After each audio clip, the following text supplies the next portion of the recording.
News नशा, आदत हर खबर की। 4 जून को बहुत से लोग सुबह 6 बजे से ही टीवी पर टकटकी लगाए लोकसभा चुनाव के नतीजे देखने बैठ गए। 8 बजे तक काउंटिंग शुरू हुई तो एनडीए को बड़ी बढ़त मिलती दिखाई देने लगी, लेकिन जैसे जैसे दिन चढ़ा राजनीतिक पारा भी चढ़ने लगा, मगर दोपहर होते होते एनडीए की बढ़त घट गई। बाकी समय एनडीए और इंडिया में कांटे की टक्कर दिखाई देती रही। दोनों अलायंस की लड़ाई T20 मैच से भी ज्यादा रोमांचक थी। शाम ढलते ढलते 2024 का जनादेश आ चुका था। बीजेपी अपने दम पर बहुमत नहीं ला सकी थी, लेकिन एनडीए ने 292 सीटें लाकर बहुमत का आंकड़ा पार कर लिया था। एनडीए और इंडिया के बीच सिर्फ 58 सीटों का अंतर है। वहीं इंडिया गठबंधन को 234 सीटें मिली। माना जा रहा है कि सीटों में अंतर की एक बड़ी वजह घटता बढ़ता वोट शेयर है।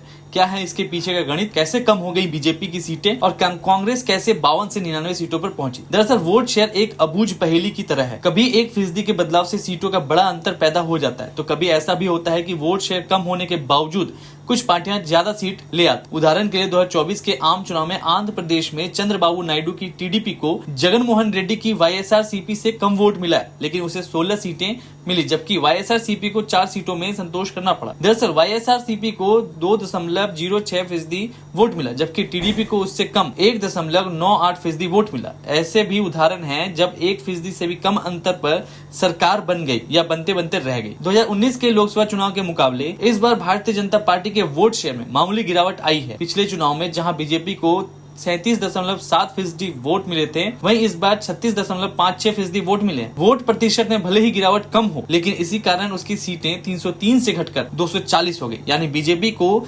सीधे 63 सीटों का नुकसान हुआ। वहीं अगर बीजेपी के सहयोगियों की बात करें तो टीडीपी 1.98% वोट शेयर के साथ 16 सीटें लाई, जो एनडीए सरकार बनाने में अहम भूमिका निभा रही है। नीतीश कुमार की party Janata Dal United 1.25% vote share के साथ 12 सीटें जीत चुकी है, यानी नई सरकार में ज्यादा वोट शेयर और ज्यादा सीटें लाकर ये दोनों पार्टी किंग मेकर के रोल में है। अगर इंडिया अलायंस के घटक दलों के वोट शेयर की बात करें तो तकरीबन सभी पार्टियों का गठबंधन का फायदा मिला। अलायंस के सबसे बड़े घटक दल कांग्रेस ने 2019 के लोकसभा चुनाव में 19.49% वोट शेयर के साथ सिर्फ 52 सीटों पर जीत हासिल की थी। इस बार की इलेक्शन में पार्टी को 21.19% वोट मिले, यानी सिर्फ 1.70% का इजाफा हुआ, मगर सीटों का नंबर 52 से सीधा 99 पहुंच गया। सबसे ज्यादा वोट समाजवादी पार्टी के बढ़े। यूपी में सपा को 2019 के चुनाव में 2.55% वोट मिले थे, जबकि पार्टी ने सिर्फ 5 सीटें जीती थी। 2024 के चुनाव में सपा का वोट शेयर तकरीबन दोगुना 4.58% हो गया और सीटों की संख्या 7 गुने से ज्यादा बढ़त के साथ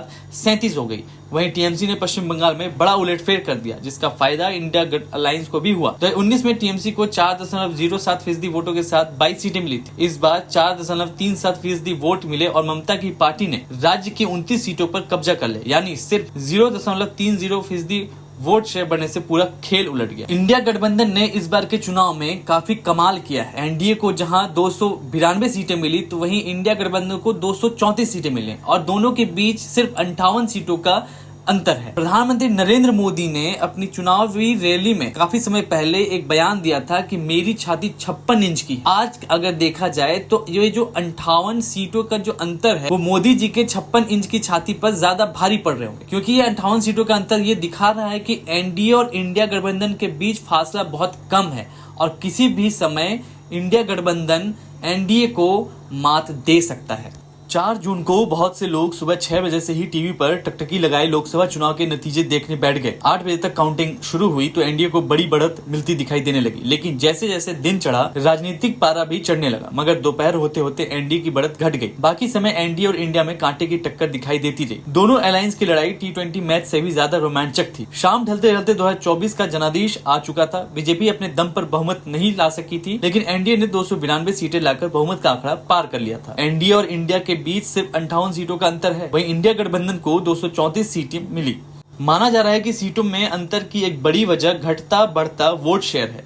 क्या है इसके पीछे का गणित? कैसे कम हो गई बीजेपी की सीटें और कांग्रेस कैसे 52 से 99 सीटों पर पहुंची? दरअसल वोट शेयर एक अबूझ पहेली की तरह है। कभी 1% के बदलाव से सीटों का बड़ा अंतर पैदा हो जाता है, तो कभी ऐसा भी होता है कि वोट शेयर कम होने के बावजूद कुछ पार्टियां ज्यादा सीट ले आती। उदाहरण के लिए 2024 के आम चुनाव में आंध्र प्रदेश में चंद्रबाबू नायडू की टीडीपी को जगनमोहन रेड्डी की वाईएसआरसीपी से कम वोट मिला है, लेकिन उसे 16 सीटें मिली, जबकि वाईएसआरसीपी को 4 सीटों में संतोष करना पड़ा। दरअसल वाईएसआरसीपी को 2.06% वोट मिला, जबकि टीडीपी को उससे कम 1.98% वोट मिला। ऐसे भी उदाहरण हैं जब 1% से भी कम अंतर पर सरकार बन गई या बनते बनते रह गई। 2019 के लोकसभा चुनाव के मुकाबले इस बार भारतीय जनता पार्टी के वोट शेयर में मामूली गिरावट आई है। पिछले चुनाव में जहां बीजेपी को 37.7% वोट मिले थे, वहीं इस बार 36.56% वोट मिले हैं। वोट प्रतिशत में भले ही गिरावट कम हो, लेकिन इसी कारण उसकी सीटें 303 से घटकर 240 हो गई, यानी बीजेपी को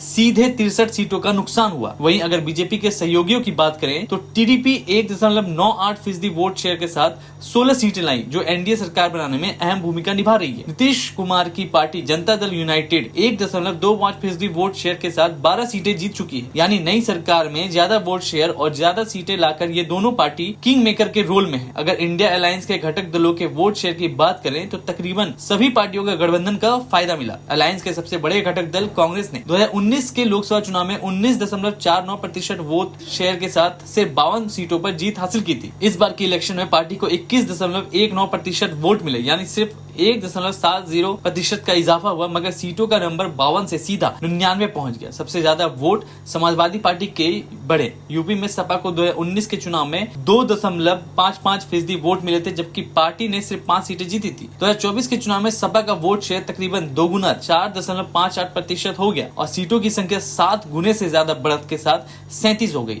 वहीं टीएमसी ने पश्चिम बंगाल में बड़ा उलटफेर कर दिया, जिसका फायदा इंडिया अलायंस को भी हुआ। 2019 में टीएमसी को 4.07% वोटों के साथ 22 सीटें मिली थी। इस बार 4.37% वोट मिले और ममता की पार्टी ने राज्य की 29 सीटों पर कब्जा कर लिया, यानी सिर्फ 0.30% वोट शेयर बढ़ने से पूरा खेल उलट गया। इंडिया गठबंधन ने इस बार के चुनाव में काफी कमाल किया है। एनडीए को जहां 292 सीटें मिली, तो वहीं इंडिया गठबंधन को 234 सीटें मिली और दोनों के बीच सिर्फ 58 सीटों का अंतर है। प्रधानमंत्री नरेंद्र मोदी ने अपनी चुनावी रैली में काफी समय पहले एक बयान दिया था कि मेरी छाती 56 इंच की। आज अगर देखा जाए तो ये जो 58 सीटों का जो अंतर है, वो मोदी जी के 56 इंच की छाती पर ज्यादा भारी पड़ रहे होंगे, क्योंकि ये 58 सीटों का अंतर ये दिखा रहा है कि एनडीए और इंडिया गठबंधन के बीच फासला बहुत कम है और किसी भी समय इंडिया गठबंधन एनडीए को मात दे सकता है।